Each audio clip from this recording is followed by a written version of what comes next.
हिंदू साहिबान नहीं समझे गीता वेद पुराण भाग 1। नमस्कार दर्शकों, आज दुनिया भर में धर्म के नाम पर पाखंड और अंधविश्वास फैला हुआ है, जिससे मानव को कोई सुख प्राप्त नहीं हो रहा।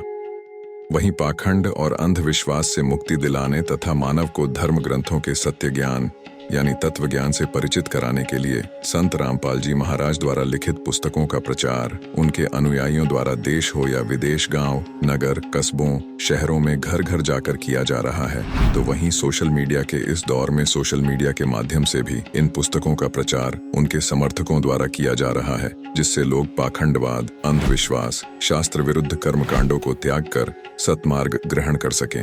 इसी बात के मद्देनजर जगत गुरु तत्वदर्शी संत रामपाल जी महाराज द्वारा हिंदू साहिबान नहीं समझे गीता वेद पुराण नामक एक पवित्र पुस्तक लिखी गई है, जो हिंदू समाज के लिए संजीवनी है तथा वरदान सिद्ध होने वाली है, जिसमें सूक्ष्म वेद यानी तत्व ज्ञान दिया गया है। साथ ही मानव को समझने के लिए वेदों, गीता तथा पुराणों आदि शास्त्रों के प्रमाण दिए गए हैं। संत रामपाल जी महाराज ने हिंदू साहिबान नहीं समझे गीता वेद पुराण पुस्तक में बताया है, ब्रह्मा, विष्णु तथा महेशा तीनों देव दयालु हमेशा। तीन लोक का राज है, ब्रह्मा विष्णु महेश। तीनों देवता कमल दल बसे, ब्रह्मा विष्णु महेश। प्रथम इनकी वंदना, फिर सुन सतगुरु उपदेश। अर्थात तीनों देवता श्री ब्रह्मा जी, श्री विष्णु जी तथा श्री शिव जी बहुत दयालु हृदय के हैं। इनकी केवल स्वर्ग लोक, पाताल लोक, पृथ्वी लोक में सत्ता है। ये तीन लोक के मालिक हैं, परंतु लोक तो बहुत सारे हैं, जिनका मालिक परम अक्षर ब्रह्म है, जिसकी सत्ता तीनों लोकों समेत सब पर है। मोक्ष प्राप्ति के लिए प्रथम इन तीनों देवताओं की वंदना अर्थात मान सम्मान यानी साधना करनी होती है। फिर सदगुरु का उपदेश सुनो, जो परम अक्षर ब्रह्म की पूजा साधना बताएगा। उस संत से तत्व ज्ञान सुनो। तत्वदर्शी संत पूर्ण मोक्ष प्राप्ति की साधना और पूजा बताता है। पूर्ण मोक्ष के लिए इन तीनों देवताओं की शास्त्रोक्त साधना करनी होती है, परंतु पूजा गीता अध्याय 8 श्लोक 3, 8, 9, 10, अध्याय 15 श्लोक 17, अध्याय 18 श्लोक 62 में बताए परम अक्षर ब्रह्म की करनी होती है। परम अक्षर ब्रह्म को गीता अध्याय 8 श्लोक 9 तथा अध्याय 15 श्लोक 17 में गीता ज्ञान देने वाले प्रभु ने अपने से अन्य बताया है तथा कहा है कि उत्तम पुरुष यानी पुरुषोत्तम तो मेरे से अन्य है, वही सबका धारण पोषण करने वाला अविनाशी परमेश्वर है। दर्शकों, सतगुरु रामपाल जी महाराज का उद्देश्य विश्व के मानव को सत्य ज्ञान बताकर सनातनी बनाना है। संत रामपाल जी कहते हैं कि हमारा पिछला इतिहास बताता है कि पहले केवल एक आदि सनातन पंथ अर्थात धर्म था। उस समय सतयुग में मानव समाज शास्त्रोक्त साधना करता था। पांचों वेदों ऋग्वेद, यजुर्वेद, सामवेद, अथर्ववेद तथा सूक्ष्म वेद शास्त्र थे। 4 वेद ब्रह्मा जी को मिले, उनमें संपूर्ण अध्यात्म ज्ञान नहीं था। परम अक्षर ब्रह्म सत्य युग में लीला करने के लिए शिशु रूप धारण करके आए। बड़े होकर सूक्ष्म वेद का प्रचार किया। तब तक उस समय के ऋषियों ने 4 वेदों वाला ज्ञान पढ़ लिया था। सूक्ष्म वेद वाला कुछ ज्ञान 4 वेदों में न होने के कारण उसको गलत माना, इसलिए सूक्ष्म वेद को धीरे धीरे छोड़ दिया। परंतु लगभग 1 लाख वर्ष तक सत्य युग में शास्त्रोक्त भक्ति की गई। इसके पश्चात शास्त्र विधि त्याग कर मनमाना आचरण प्रारंभ हो गया। गीता अध्याय 16 श्लोक 23 व 24 में कहा है कि जो व्यक्ति शास्त्र विधि को त्याग कर अपनी इच्छा से मनमाना आचरण करता है, उसको न सिद्धि प्राप्त होती है, न उसकी गति होती है, न उसे सुख मिलता है। इन 3 वस्तुओं के लिए ही प्रत्येक व्यक्ति भक्ति करता है। लेकिन जब मनमाने आचरण से कोई लाभ नहीं हुआ, तो तत्व ज्ञान के अभाव से हम धर्मों में बंटते चले गए, जो विश्व में अशांति का कारण बन गया, जिससे मानव एक दूसरे का जानी दुश्मन बन गया है।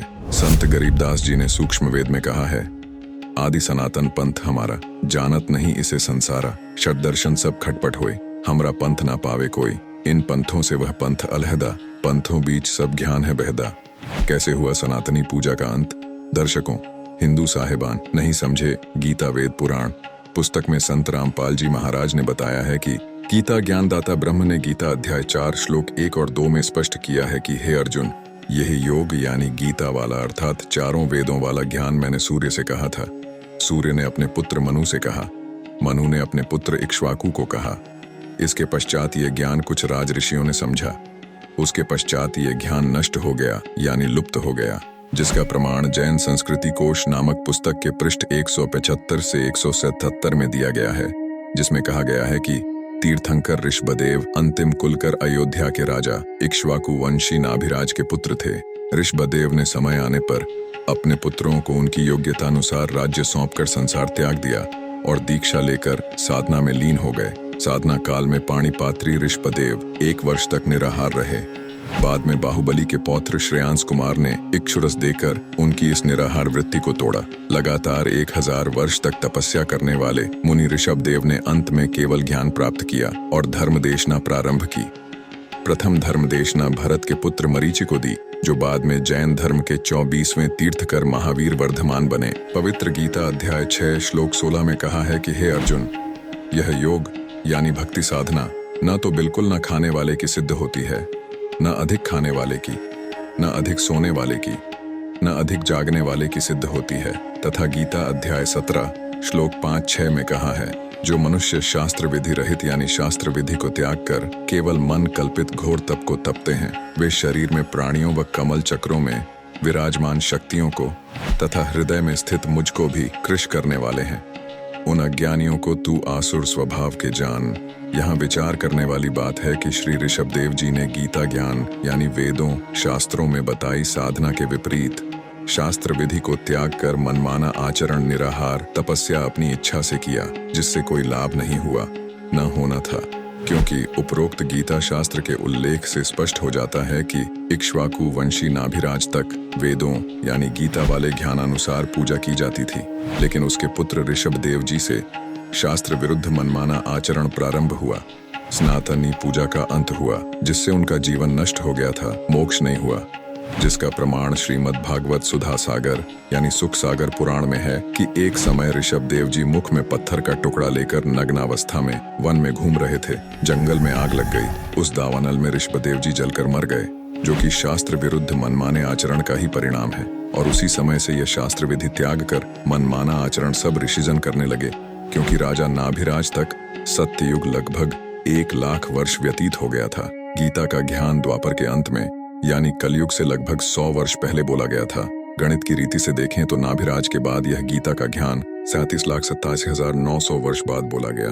इस दौरान सब ऋषियों ने वेदों के विपरीत साधना की, जिसका प्रमाण तथा परिणाम 18 पुराण है। सनातनी पूजा का पुनः उत्थान।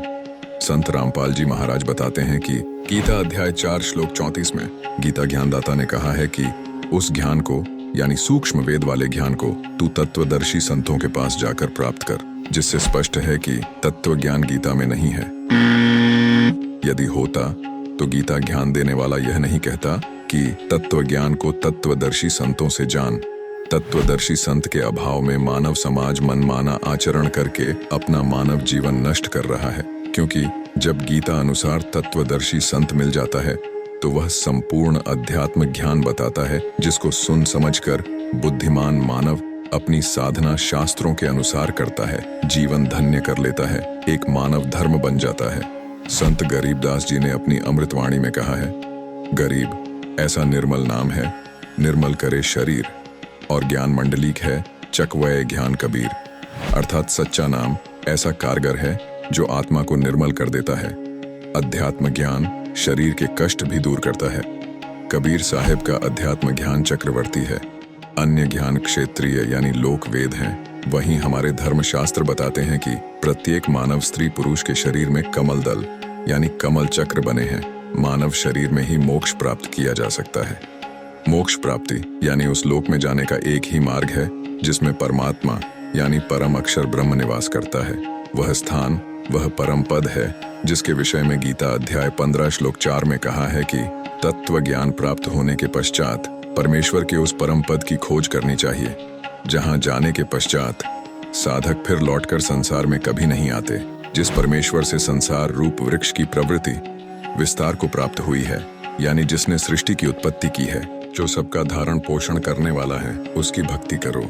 दर्शकों, वर्तमान समय में जगत गुरु तत्वदर्शी संत रामपाल जी ही गीता अनुसार तत्वदर्शी संत हैं, जो सूक्ष्म वेद के साथ साथ सर्वधर्म ग्रंथों का यथार्थ ज्ञान अर्थात तत्व ज्ञान बता रहे हैं और परम अक्षर ब्रह्म की वास्तविक शास्त्र अनुकूल भक्ति विधि बताते हैं, जिसका संकेत गीता अध्याय 17 श्लोक 23 में किया गया है, जिससे मानव को लाभ होते हैं। जिससे सनातनी पूजा का एक बार पुनः उत्थान संत रामपाल जी महाराज के दिए जा रहे तत्व ज्ञान से हो रहा है। अतः आप सभी से निवेदन है कि संत रामपाल जी महाराज द्वारा दिए जा रहे तत्व ज्ञान को जाने, समझे और शास्त्रोक्त भक्ति विधि अपनाएं। आपको यह तत्व ज्ञान जगत गुरु तत्वदर्शी संत रामपाल जी महाराज द्वारा लिखित पवित्र पुस्तक हिंदू साहेबान नहीं समझे गीता वेद पुराण में जानने को मिलेगा, जिसे आप जगत गुरु रामपाल जी .org वेबसाइट से तथा संत रामपाल जी महाराज ऐप से डाउनलोड करके पढ़ सकते हैं। धन्यवाद।